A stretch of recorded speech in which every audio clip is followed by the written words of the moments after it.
Qurbonlikni so'yingda hech kimga bermang. O'zingiz pishirib yeng. Xonadoningizda saqlang. O'g'lingiz, qizingiz, keliningizga bo'lib bering, begonaga bermang.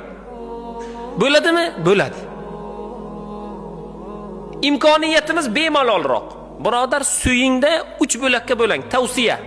Bir bo'lagini zaxira qiling, bir bo'lagini pishirib yeng, bir bo'lagini xom holatda qo'shnilarga tarqating. Kim xohlasa hammasini ehson qilmoqchi, bemalol. Kim xohlasa hammasini pishirib bermoqchi, bemalol.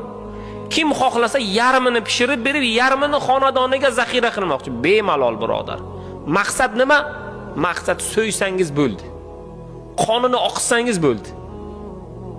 Undan u yog'ini o'zingiz bilasiz inshaalloh. Bugun qurbonlikka bel bog'laylik bugun.